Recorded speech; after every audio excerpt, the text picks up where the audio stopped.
الذين يكنزون الذهب والفضة ولا ينفقونها في سبيل الله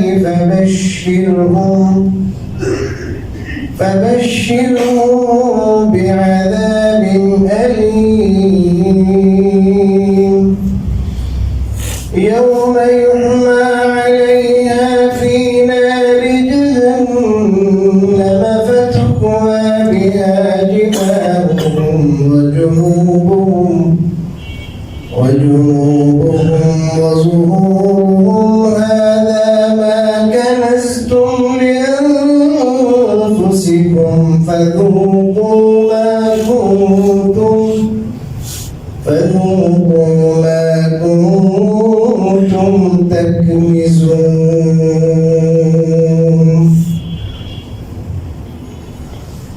بارك الله لنا ولكم في الترجمة.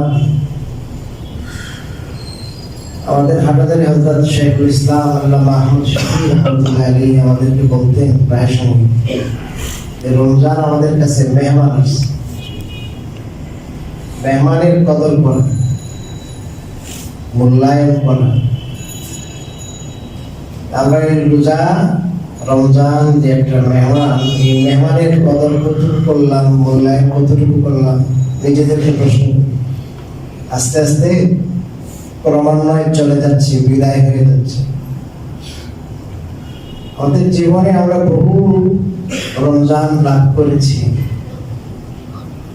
কিন্তু আমরা যদি হিসেব করে দেখি যে আল্লাহ তাআলার প্রিয় বান্দারা যেভাবে রোজা রমজান কাটিয়েছেন ইবাদতের মাধ্যমে, আল্লাহর সান্নিধ্য লাভের মাধ্যমে, আমরা তার ধারে কাছে।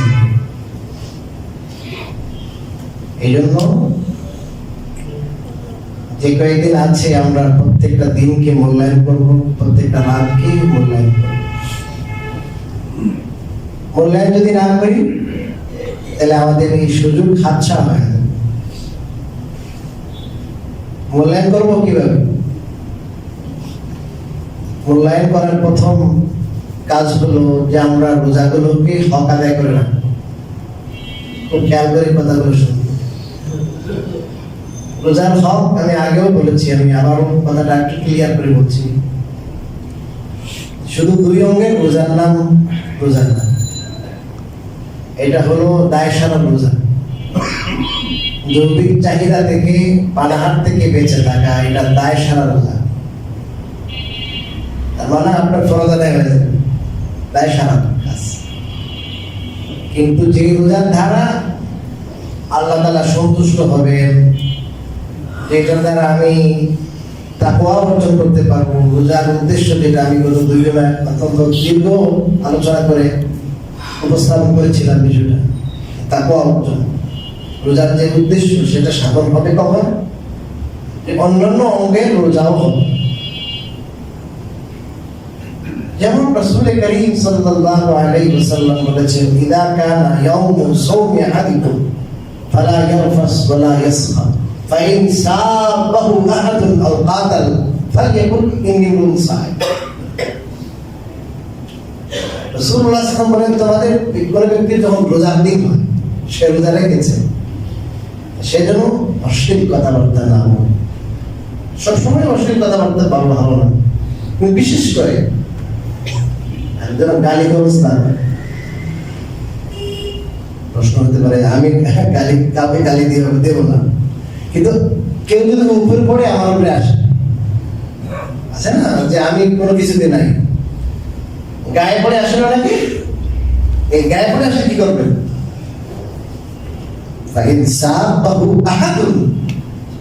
আপনি কাউকে গালি দেন নাই, কিন্তু আপনাকে কেউ গালি দেন, অথবা আপনার সাথে আপনার সাথে মারামারি শুরু করবো,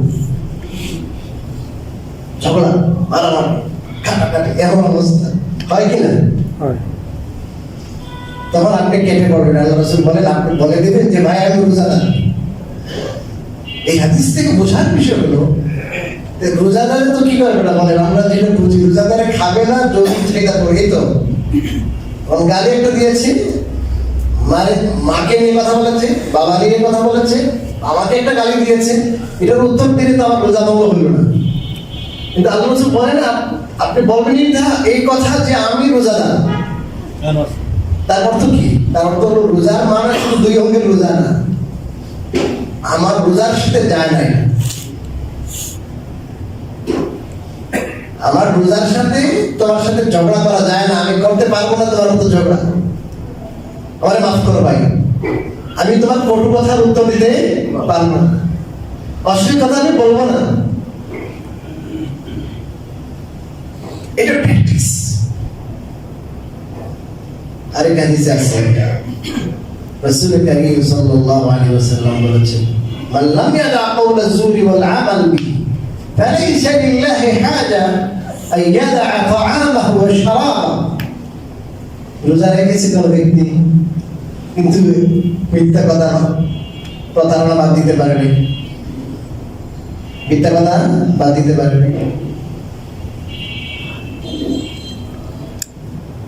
রাসূলুল্লাহ বলেন তাহলে এই যে তার খাবার পানীয় পরিহার করবো, এইটার কোনো দরকারই আল্লাহ নাই। এই যে বললাম যে এটা প্রমাণ, আমার বক্তব্যের পক্ষে প্রমাণ যে শুধু দুই অঙ্গের রোজার নাম রোজা না। আরেক হাদিসে আছে রাসূলুল্লাহ সাল্লাল্লাহু আলাইহি ওয়াসাল্লাম বলেছেন, আস-সাওমু জুন্নাতুন লিস-সাইম। এই তিনটা হাদিস শুধু বলবো কথাটা বুঝাইবার জন্য যে রোজা রোজাদারদের জন্য ঢাল শুরু। ঢাল দ্বারা যেমন মানুষ আত্মরক্ষা করে, রোজার দ্বারা মানুষ গুনাহ থেকে, নফসের কুমন্ত্রণা থেকে, শয়তানের ধোঁকা থেকে, জাহান্নামের আগুন থেকে, সবকিছু থেকে কি করবে? সে আত্মরক্ষা। নফস দুর্বল হয়ে যাবে, কন্ট্রোলিং পাওয়ার আসবে, নফসে চাইবে, মনে চাইবে, চাইলেও সে হারাম কাজ করবে না, কন্ট্রোলিং পাওয়ার আসবে। ওই কন্ট্রোলিং পাওয়ার আসবে রোজার মাধ্যমে, ওটা ঢাল। শয়তানি কি মারছে? আপনার তীর মারছে শয়তানে, নফসের প্রচন্ড চাপ, কিন্তু এই রোজা আমাকে বাঁচাবে, ঢাল। কতক্ষণ? মালাম ইয়াশরিকহা, যতক্ষণ রোজাকে বিদীর্ণ করবে না, ফাটাবে না। সাহাবায়ে কেরাম কথাটা বুঝে আসবে। রোজা তো ধরা ছোঁয়ার কোনো জিনিস না, যে রোজাকে ছুড়ে মারলাম আর কি হয়ে গেল? ফেটে গেল, রোজা ফাটে গেল। রাসূলুল্লাহ সাল্লাল্লাহু আলাইহি ওয়াসাল্লাম ইরশাদ করলেন, বিকিযলিন আও গীবাতিন, আমার সাহাবায়ে কেরাম রোজা ফাটে মিথ্যা কথার দ্বারা, রোজা ফাটে গীবত করার দ্বারা। মিথ্যা কথা তো পারা হলো না, যৌবিক চাহিদা হলো, এটা দুইটার বাইরে না। তাহলে এই রোজা রেখে এই সমস্ত জিনিস থেকে আমরা বেঁচে থাকি, তাইলে পরিপূর্ণ রোজার হক আদায় হবে। এই যে প্র্যাকটিস করছি আমরা গুনাহ থেকে বাঁচা, এটার দ্বারা আমরা 30 দিন 29 দিন রোজা রাখার পরে একটা অবস্থার সৃষ্টি হবে, এক্সপেরিয়েন্স আর যোগ্যতা হবে। আল্লাহর কথা মানার, দ্বীন আর শরীয়তের চলার একটা যোগ্যতা তৈরি হবে। প্রতিকূল পরিবেশ, খারাপ পরিবেশে নিজের দ্বীন নিয়ে, ঈমান নিয়ে থাকা যাবে। রোজার হক যেন আদায় করবে, ওই রোজা সুপারিশ করবে। রাসূলুল্লাহ সাল্লাল্লাহু আলাইহি ওয়াসাল্লাম বলেছেন, আস-সাওম ওয়াল কুরআন ইয়াশফাআন লিল আবদ। আজীব অদ্ভুত হাদিস। রোজা এবং কোরআন বান্দার জন্য সুপারিশ করে। আমি এই প্রশ্নে গেলাম না উত্তরে, সুপারিশ কেমনি করবে? এটা তো তোর কি নেই, প্রাণ নাই, মুখ নাই, কথা বলবে কেমনি? আল্লাহ রাসূল বলেছেন, আল্লাহ আপনাকে আমাকে যেমন বাক শক্তি দিয়েছেন, ওরাও দিবেন, বস এটুকু। يقول الصوم منعته الطعام والشهوة فشفعني فيه يا رب। আমি এই ব্যক্তিকে খাবার দাবার থেকে, যৌবিক চাহিদা থেকে বারণ করেছি, আমার কারণে সে যৌবিক চাহিদা পূরণ করতে পারেনি, আমার কারণে সে খাবার খেতে পারেনি। তার স্বামী তরমুজ ছিল, একবারে ফ্রিজ করা, এত মজা, কিন্তু সে কি করে নাই বলেন, শাফি'নি ফিহি, আল্লাহ আমি আপিল করছি, আমি দরখাস্ত করছি, আমি তার ব্যাপারে জাহান্নাম থেকে মুক্তির এবং জান্নাতে তাকে পৌঁছে দেওয়ার জন্য, উচ্চ মর্তবা দেওয়ার জন্য আমি সুপারিশ করছি, আমার সুপারিশ আপনি কবুল করেন। কে বলবে? কথা বলেন, রোজার কথা বলবেন।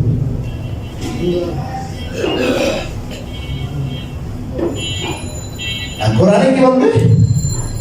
আল্লাহ ইয়া রাব্বানা তুহুন নাওমা বিল-লাইল, আল্লাহ রাতে এশার পরে তার ঘুমে পাইছে, সে ঘুমায় নাই, আমি তারে ঘুম যেতে দিই নাই। কে যেতে দিই নাই? ঘুম যেতে দিই নাই। এই নিচে লম্বা তারাবি পড়ে, তাহাজ্জুদ পড়ে,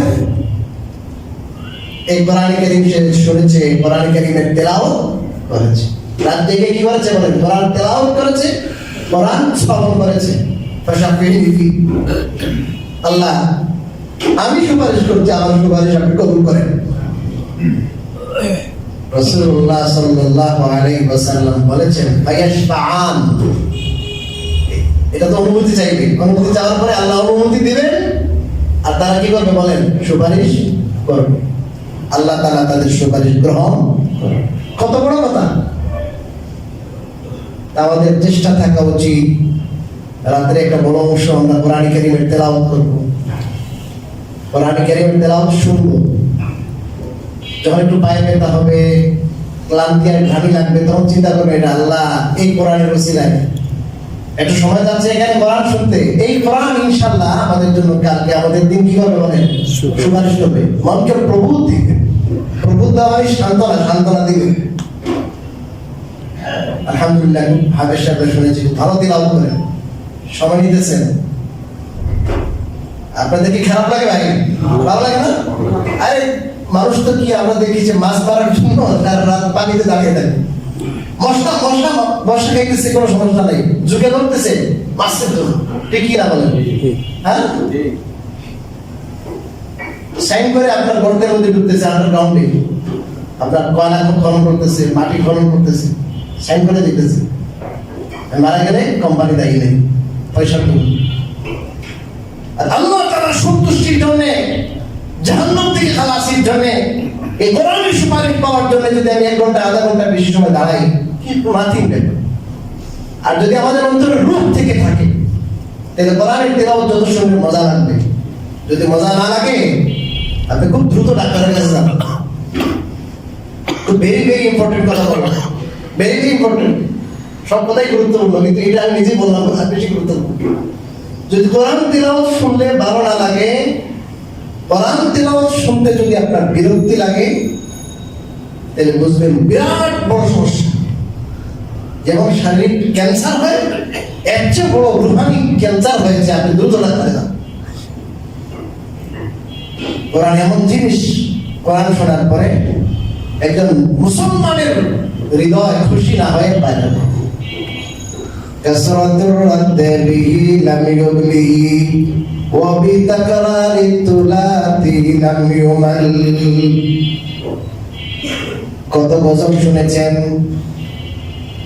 কত ঘটনা শুনেছেন, কিচ্ছা শুনেছেন, কিন্তু কয়েকবার শোনার পরে যতই সুন্দর গজল হোক, সে এক মজা নাই। যত সুন্দর গায়িকা হোক, যত সুন্দর কণ্ঠ হোক, আর ভালো লাগে না। কোরআন কারীম 1000 বার শুনেন আপনি, দেখেন কারি সাহেব পড়তেছেন, মজাই লাগে। কি লাগে বলেন? এটা পুরানো হয় না, এটা নতুন নতুন স্বাদ, নতুন নতুন স্বাদ অনুভব হয়। একজনকে জিজ্ঞাসা করলাম, ভাই হারামের কোন ইমামের তেলাওয়াত ভালো লাগে আপনার? তো যে ইমামই দাঁড়ায় সব টিভি আলাদা মজা, আলাদা মজা। কোরআন কারীম, আমার উস্তাদ বাংলাদেশের গ্র্যান্ড মুফতি ছিলেন, গ্র্যান্ড মুফতি। তার আগে পাকিস্তান, নিউটন, করাচি, ওটারও আপনার গ্র্যান্ড মুফতি ছিলেন, সদরে মুফতি, প্রধান মুফতি, head of the department Islamic law faculty. এই বিশ্বের নাম করা কয়েকজন ফকি, ইসলামী আইনজ্ঞের একজন অবস্থা, যার কাছে আমি ইসলামিক ল ফ্যাকাল্টিতে 2 বছর ছিলাম। ওনাকে দেখেছি কোরআন কারীমের তেলাওয়াত হওয়ার 1 মিনিটের মাথায় ওনার চোখে পানি এসে গেছে। উনি ঠিক থাকতে পারতেন না, ঠিক থাকতে পারতেন, অনবরত চোখে পানি। বিশেষ করে কোরআনের কোনো বিষয় যেটা মর্মের সাথে আপনার মনের মধ্যে একটা অবস্থা সৃষ্টি হয়, কান্না করে উঠতে। এটা হলো আপনার আহলে দিল, প্রকৃত দিলওয়ালা। এই জন্য আমি এখন তার একবার করে হচ্ছে সবার কাছে অনুরোধ করবো, তারা 20 টাকা পড়বে, 20 টাকা, 8 টাকা করে দৌড় দিবেন না। বলেন 8 টাকাতে পরে 12 টাকা আছে না? আছে। 12 টাকাতে প্রত্যেক টাকাতে 2টা করে সিজদা, 12 দুগুণ কত? 24। 12 দুগুণ 24টা সিজদা। আরো আপনার 12 টাকাতে 12টা পৃষ্ঠা। হাদিসে আছে সিজদাতুন ওয়াহিদাতুন খায়রুম মিনাদ দুনিয়া ওয়া মা ফিহা। একটি সিজদা দুনিয়া এবং দুনিয়ার মধ্যে যত সম্পদ আছে এই সবগুলো বিক্রি করলে যা দাম হয়েছে বেশি না। একটা সিজদা আপনি চলে গেছেন আনন্দ করে, আপনি একটা পার্টি একটা করেন, সাপোর্ট করেন, চলে গেছেন, এদের কথা বলবেন, আপনি কতগুলো লস করেছেন। কালকে আমাদের যখন যাবেন আর যারা 12 টাকা পড়ে বের হয়েছে এদের সব যখন দেখবেন আফসোস করবেন, হায় রে কি করলাম, হায় রে কি করলাম। হযরত ওমর ইবনে খাত্তাব রাদিয়াল্লাহু তাআলা আনহু থেকে নিয়ে এই 1200 বছর পর্যন্ত কেউ কি করে নাই, 8 টাকা পড়ে, 8 টাকা কেউ পড়ে নাই। এই কিছুদিন যাবত কিছু মানুষের পড়ে। অন্তত এটা তো বলতে পারবেন না যে ভাই বলে নাই যে আপনি 8 টাকা, আরো 12 টাকা পড়লে গুনাহ হবে না। তো সাহাবায়ে কেরাম কি গুনাহ করছে ভাই? সব সাহাবায়ে কেরাম মসজিদে নববীতে এই যে 2-4 বছর আগ করোনার আগ পর্যন্ত মসজিদে নববীতে, মসজিদে হারামে অব্যাহতভাবে 20 টাকা ছিল। হাদিসের 6 কিতাব আছে না, কুতুব সিত্তা, সিয়াসিত্তা, এর একটা কিতাবের নাম তিরমিজি, জামিউত তিরমিজি, প্রসিদ্ধ হাদিসের কিতাব তিরমিজি শরীফ। ওই কিতাবে ইমাম শাফিঈ রাহমাতুল্লাহ ওনার ইন্তেকাল হলো 204 হিজরি, ইন্তেকাল আল্লাহ রাসূলের ইন্তেকাল হলো 11 হিজরি, আর ইমাম শাফিঈ 204 হিজরি, বেশি দূরে না। উনি বলেছেন হা কাযা ওয়াজাদনা আহলা মক্কা, আহলা বালাদিনা মক্কা ইউসাল্লুনা 20 রাকাত। ইমাম শাফিঈ বলেন উনি তো মক্কায় বাড়ি না, আমি মক্কার সবাইকে পেয়েছি যে মক্কাতে ওনারা সবাই 20 টাকা পড়ে। কথা বুঝছেন? দুঃখা করবেন না ভাই, লসে যাবেন না। কেন লসে যাবেন? কেন লসে যাবো? কেন আমরা 8 টাকা করে ফাঁক ফাঁক করে এখান থেকে চলে যায়, বিশ্রাম হয়। অন্যের আপনার যে একটা আবেগ আছে, হ্যাঁ, এটার মধ্যে আপনার ফাটা পড়ে অনেক সময়, এই যে চলে যেতেছে না, একসাথে থাকবে, একসাথে আসবে। যদি আপনার পায়ে একটু ব্যথা লাগে, আপনার মেরুদণ্ডের সমস্যা, কোমরের সমস্যা, আপনি বসে পড়ে, অসুবিধা। আপনি দাঁড়িয়ে পড়লে সওয়াব বেশি। আপনি যদি না পারেন বসেন, সমস্যা নেই, বসে পড়েন, চলে যাওয়া দরকার নেই। ঘুম লাগে একটু, পানি খাবেন, ফ্লাস্কের মধ্যে একটু চা নিয়ে আসবেন, একটু চা খাবেন, গুলমরিচ রাখবেন, একটু গুলমরিচ মুখে দিবেন, পানি একটু খাবেন, এই তো শেষ। কি ভাই, পারবেন তো ইনশাআল্লাহ? ইনশাআল্লাহ। বাকি রোজাগুলো ইনশাআল্লাহ। আচ্ছা, ইফতারের সময় আমি দোয়ার কথা আপনার করেছিলাম। ইফতারের দোয়াটা আমরা সবসময় ইফতারের সময় দোয়া কবুল হবে। ইন্নাল লিসাইম ইনদা ফিতরিহি লা দাওয়াতান লা তুরাদ। রোজাদারের যখন ইফতারের সময় হয় তখন একটা দোয়া তো এমন যে দোয়া করলে আল্লাহ কখনোই ফেরত দিবে না, ফেরত দিবেই না, কবুল হবেই হবে 100% গ্যারান্টি দিয়ে আল্লাহ রাসূল বলেছেন। আপনি ওই সময় দোয়া করেন, ইফতার সামনে নিয়ে দোয়া করেন, তো মনের কথাটা আল্লাহকে বলেন যে আল্লাহ এই সমস্যাটা আপনি দূর করে দেন। তবে ভাই শর্ত হলো হালাল খাইতে হবে। কে খেতে হবে বলেন? হালাল। হালাল, এই বিষয়টা খুব গুরুত্ব দিতে হবে, হালাল খাওয়া। ইমাম গাজ্জালী রাহিমাহুল্লাহ বলেছেন, কোন মানুষ যদি রোজা রেখে হারাম খায় তার দৃষ্টান্ত হলো কেউ যেন একটা বিল্ডিং করলো আর একটা গ্রাম, একটা জনপদকে সে সব বিনাশ করে দিল। একটা বিল্ডিং করছে, 5 তলা করে, 2 তলা একটা বিল্ডিং করছে, বিশাল একটা গ্রাম সে ধ্বংস করে দিচ্ছে, ওটা দিয়ে একবারে সব শেষ। এই জন্য হালাল খাওয়া। আরেকটা বড় আমল রমজানের দিনে সেহরি খাওয়া। অনেকে আমরা গুরুত্ব দিই না, খাইছি 1টা 2টা গোয়াই না। তাসাহারু, সেহরি খাও। ফাইন্না ফিস সাহুরি বারাকা, সাহরির মধ্যে বরকত আছে। অন্য হাদিসে আছে আল্লাহ রাসূল বলেন এক ঘুট পানি হলো, এক ঢুক পানি হলো পান কর। আহলে কিতাব, ইহুদি, খ্রিস্টান, ওদের মধ্যে আর আমাদের মধ্যে এটা পার্থক্য। এটা করবে, একটা খেজুর খা, হ্যাঁ কিছু ভালো লাগে না, এক গ্লাস পানি খান, এক গ্লাস কি খান।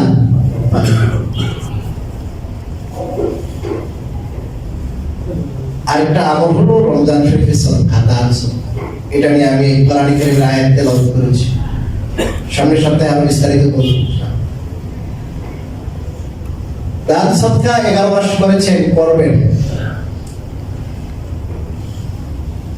সাদকার ব্যাপারে ইসলামের দৃষ্টিভঙ্গি হলো মাল আমরা উপার্জন করি, কমিউনিজম, সোশ্যালিজম, বিভিন্ন ধরনের মত, ভ্রান্ত মত আছে, মতাদর্শ আছে। কারো মতাদর্শ হল সমস্ত মালের মালিক সরকার, ব্যক্তি কোনো মালিকই হতে পারে। পুঁজিবাদ যারা, পুঁজিবাদী বিশ্বাসী, এরা বলে সমস্ত মালের মালিক হলো জনগণ, ব্যক্তি। এটা সম্পূর্ণ মালিকানা তা এখতিয়ার ওই মানুষের, ব্যক্তি। এখানে হালাল হারাম কিছু নাই। এটা সম্পূর্ণ যা কামাই করতে পারে সত্তা, এখানে সত্তাধিকারী সে এবং সে।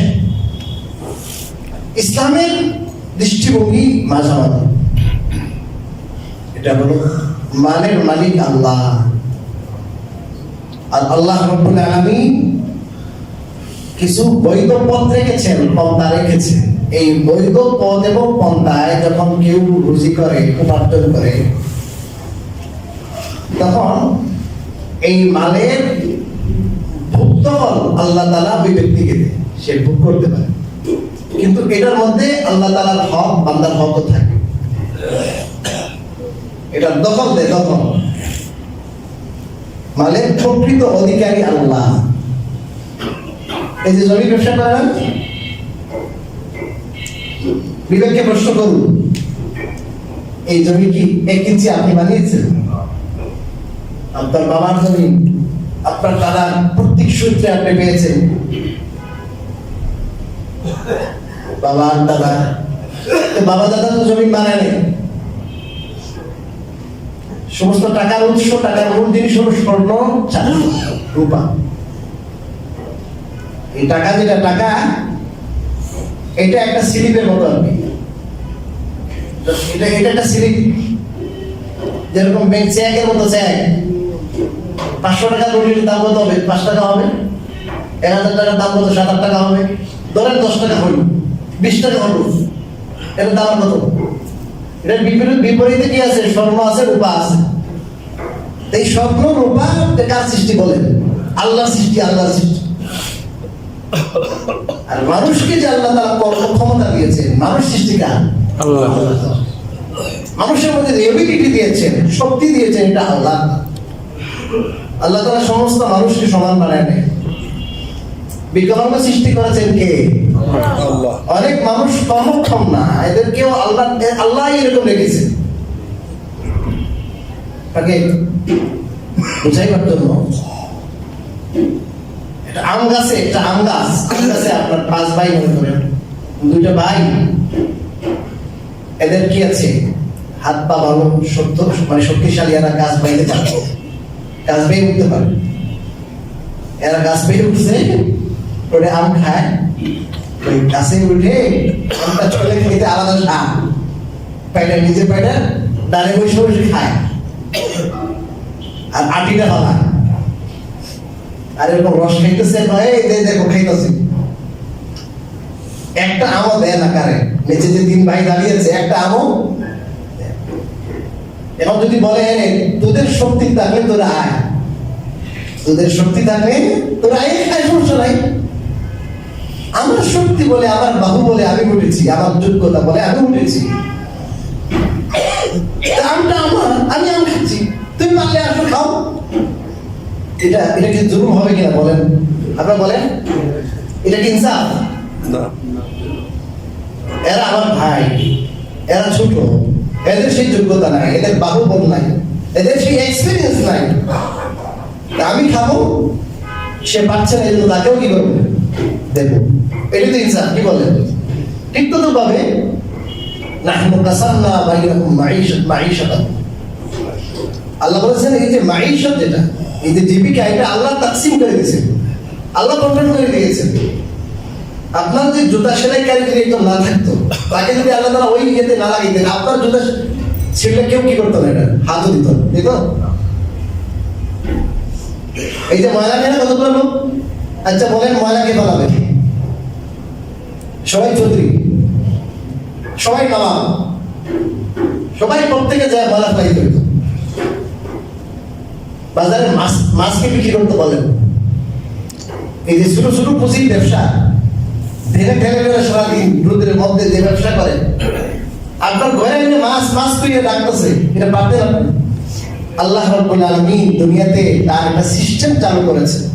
এখানে ধনীও আছে, গরিবও আছে, সচ্ছল আছে, অসচ্ছল আছে, উচ্চবিত্ত আছে, মধ্যবিত্ত আছে। এটা আল্লাহর নিজাম,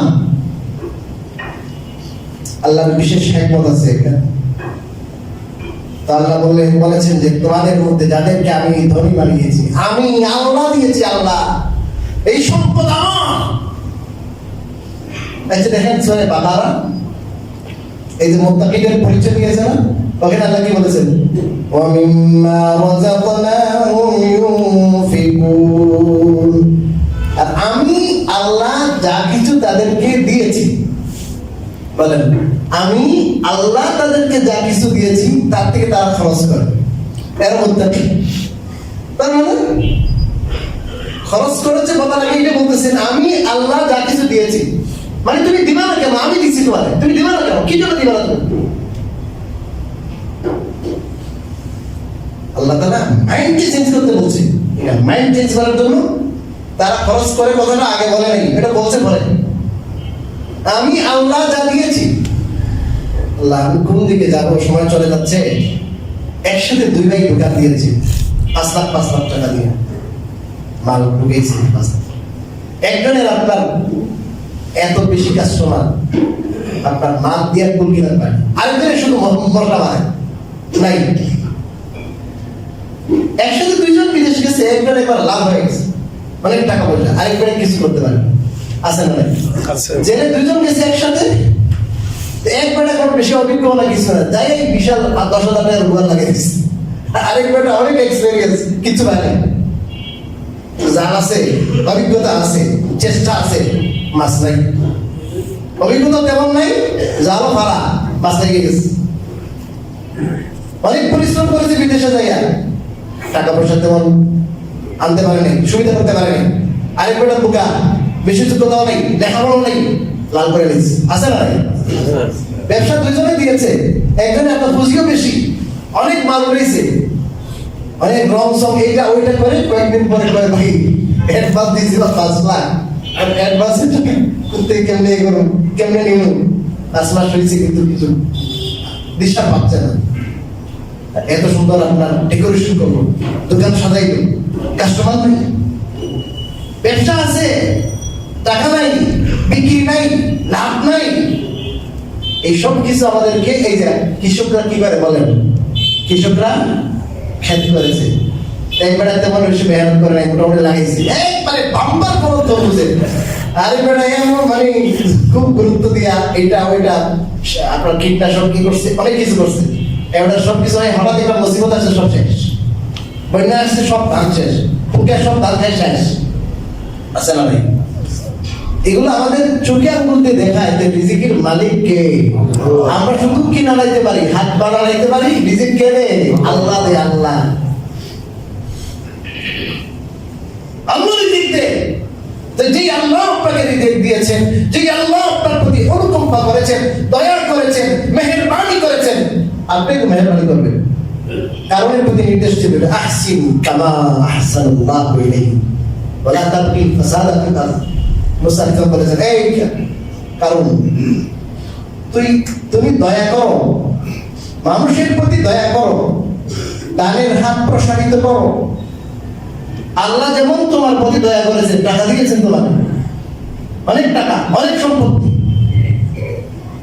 এই দুনিয়াতে আল্লাহ যাদেরকে সবচেয়ে বেশি সম্পদশালী করেছেন, এর মধ্যে আপনার প্রথম তালিকার একবার তালিকার উপরে তার নাম, উপরে তার নাম কারণ কি বলেছে? ও ইন্নামা উতীতুহু আলা ইলম, আল্লাহ করতে গেছেন, এটা তো আমার যোগ্যতা। আমি ব্রেন খেলায়া, আমি ব্যবসা করে কি করছি, সম্পদশালী হয়েছি, আল্লাহ করতে গেছেন না, দিতাম না। فخسفنا به وبداره الأرض, আল্লাহ বলে দিতি না। এই যে তার বাড়ি ছিল, অট্টালিকা ছিল, খাজানা ছিল, এত এত আপনার ধন ভান্ডার ছিল, এই ভান্ডার সহ, বাড়ি সহ, সমস্ত সম্পদ সহ, সে সহ দশা শুরু করবে। হঠাৎ করে দশা শুরু, এখন মুসা মুসা রাখতেছে, এখন আর কাম হবে না, সাকরাতে ইমান কবুল হয় না। বুখারী রিওয়ায়াত, ওয়াইন্নাহু লায়াতাজাজ্জালু ইলা ইয়াউমিল কিয়ামাহ, কিয়ামত পর্যন্ত তার এই শাস্তি শুধু যেতে থাকবে, যেতে থাকবে, যেতে থাকবে। মাইন্ড চেঞ্জ করতে, আমার সম্পদ আমার না, আমার সম্পদ আমার না, আমার সম্পদ আল্লাহর। আল্লাহর হুকুমে আমি দান করি। কার হুকুম বলেন? আল্লাহর হুকুমে দান করি। আল্লাহ রাসূল শপথ করে একটা কথা বলেছেন। আল্লাহ রাসূল কিন্তু কাফেরুল আলামিন বলেছে। কি বলেন? কে বলেছে বলেন? মুসলমানরা, কাফেররা। কাফেররা যাকে তাকে দেখতে পারতো না, তারাও বলেছে উনি কি মিথ্যা কথা বলেন, উনি আলামিন, বিশ্বস্ত। আল্লাহ রাসূল শপথ করে বলেছেন, এই যে এখানে বসে আমরা বলছি, বয়ান করছি, এরকম বয়ান করে বলেছেন ওয়াল্লাহি, এই একটা হাদিসই যথেষ্ট। আর কিছু না। ওয়াল্লাহি মানে আল্লাহর কসম, মা নাকাসা মালুন মিন সাদাকাতিন, কোন সদকা দিলে কোন মাল কমে না। বলেন, সদকা দিলে কি কমে না? মাল কমে না। কত বড় কথা বলেছেন, সদকা দিলে কি কমে না? মাল কমে না। একদিক থেকে কমবে, আরেক দিক থেকে ঘাটতি কি হবে? বলা হবে আল্লাহ আরো দিবেন। আল্লাহ কি দিবেন বলেন? আরো দিবেন। জন্য রমজানে দানের হাত বাড়ায় দেন। নফল, ওয়াজিব, ফরজ। নফল, ওয়াজিব, ফরজ। ফরজ তো হলো যাকাত, ওয়াজিব সদকায়ে ফিতর, মান্নত, আর নফল তো হলো আপনার খাতের অভাব নাই, খাতের অভাব নাই, সব সময় দান করবেন। ওয়াল্লাহি মা ক্বালা লা কাতু, রাসূলুল্লাহ সাল্লাল্লাহু আলাইহি ওয়াসাল্লাম এমন ছিলেন, মানুষ কি করে দিন নাই বলে নাই, না বলে নাই। মা ক্বালা লা কাতু ওয়ালাউলা তাশাহুদু লাকানা লাহু না'ম, তাশাহুদের সময় আশহাদু আল্লাহ বলতেন, ওই লা বলেছেন তাশাহুদ। আল্লাহ লা বলে নাই, লা না, না নাই, সব সময় ঠিক আছে দিচ্ছি। যখন যা বলেছে বস সাথে সাথে দিয়ে দিচ্ছি। সাহাবায়ে কেরামের আমল ছিল সবচেয়ে উত্তম মাল, যেটা আমাদের মনের মধ্যে গেঁথেছিল, যেটার প্রতি আপনার মনের আকর্ষণ ছিল, ওই মালটা আল্লাহ রাস্তা দিতে। ওই মালটা লা তানালুল বিররা হাত্তা তুনফিকু মিম্মা তুহিব্বুন, আচ্ছা না, এটার প্রতি তেমন একটা ভালোবাসা নাই, এটা দিয়ে দিন, এরকম না। আল্লাহ বলেন, যতক্ষণ পর্যন্ত তোমরা যে মাল পছন্দ করো সেটার থেকে খরচ না করবে, ততক্ষণ পর্যন্ত নেককার হইতে পারবে না। নেককার হইতে হলে, প্রকৃত অর্থে নেককার হইতে হলে কি হইতে হবে বলেন? ওই নিজের পছন্দনীয় মাল দিতে হবে। সাহাবাদের বহু কাহিনী, মাল দিলে সবচেয়ে বড় ফায়দা যেটা মাল দান দিলে, এটা দ্বারা আমার আধ্যাত্মিক শুদ্ধি লাভ হয়। কি শুদ্ধি লাভ হয় বলেন? আধ্যাত্মিক শুদ্ধি। মানুষের আধ্যাত্মিক কতগুলো রোগ আছে, এই রোগের কারণে মানুষ জাহান্নামে কঠিন থেকে কঠিন শাস্তি ভোগ করে। এর মধ্যে একটা রোগের নাম হলো কৃপণতা। কি বলেন? কৃপণতা। কি করতে চায় না? মাল খরচ করতে চায়। আল্লাহ কোরআনে বলেছেন, যে আয়াত আমি খুতবাতে তেলাওয়াত করেছি, আল্লাযীনা ইয়াকনিজুনা আয-যাহাবা ওয়াল ফিদ্দাতা ওয়া লা ইউনফিকুনাহা ফী সাবিলিল্লাহ, স্বর্ণ চাঁদি এগুলোকে পুঞ্জীভূত করে রাখে। আমি আগেও বলেছি স্বর্ণ চাঁদি বর্তমান রূপ হল টাকা। এটা কি করে না বলেন, খরচ করে না, স্বর্ণ চাঁদি পুঞ্জীভূত করে রাখেছে, স্বর্ণ চাঁদি হোক আর টাকা হোক, আল্লাহর রাস্তায় খরচ করে। আল্লাহ বলেন তাদেরকে আপনি সুসংবাদ শোনান কঠিন আযাবের। কঠিন আযাবের কি? দুঃসংবাদের জায়গায় কয় সুসংবাদ। বুঝলেন?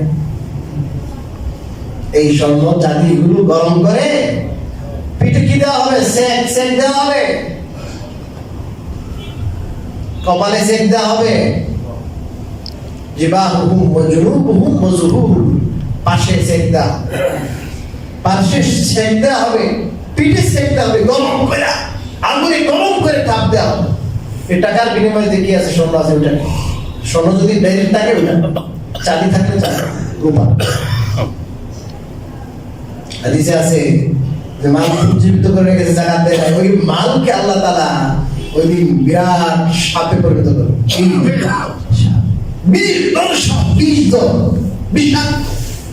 গলায় পেঁচে ধরবে, চোয়ালে তো আক্রমণ করবে, আনা মালুকা আনা কামচুকা, এই আমি তোর টাকা রে, কত হাজার কোটি টাকা ছিল না, আমি তোর টাকা খা, মজা খা, আক্রমণ করবে। এই জন্য আমরা দানের হাত বাড়িয়ে দিব। বিভিন্ন খাত আছে, মাদ্রাসা গুলোতেও দান করবেন। আলহামদুলিল্লাহ আপনাদের দানেই এই বাংলাদেশে ইসলামী শিক্ষার যে বিশ্বের কোথাও এত বেশি মাদ্রাসা আর এত ঘন ঘন মাদ্রাসা, নুরানি, এই যে শিক্ষা কেন্দ্রগুলো, এই কোরআনের শিক্ষাটা এত ব্যাপক হয়েছে এই আপনাদের দানের কারণে। যেভাবে আপনারা দান করেন, এই গরিব ছাত্র যারা লেখাপড়া করতে পারে না তাদেরকে কিছু টাকা যদি দিয়ে দেন, এটা বোর্ডিং খাতে, বিল্লা ফান্ডে, এটা দ্বারা তারা সারা বছর খেয়া করতে পারে, পড়ালেখা করতে পারে। বললাম আগামী জুমায় ইনশাআল্লাহ এই ব্যাপারে আরো বিস্তারিত আলোচনা করবো ইনশাআল্লাহ। একটা মাসালা হলো, কেউ ভুলে কিছু খেয়ে ফেললে আল্লাহ রাসূল বলেন আল্লাহ তারা খাওয়াইছে, তার রোজা ভঙ্গ হয় না, খেয়াল করি। কিন্তু যখন স্মরণ হয়েছে, স্মরণ হওয়ার পরে যদি খাদ্যের শেষ, যে এখন স্মরণ হয়েছে মনে করছেন কি এখন তো যা ভঙ্গ হয়ে গেছে, খাই, এখন খাইছেন এখন কি শেষ, স্মরণ হওয়ার সাথে সাথে মুখে যা আছে সব ফেলে দিবে, উজু করে মুখ পরিষ্কার করবে।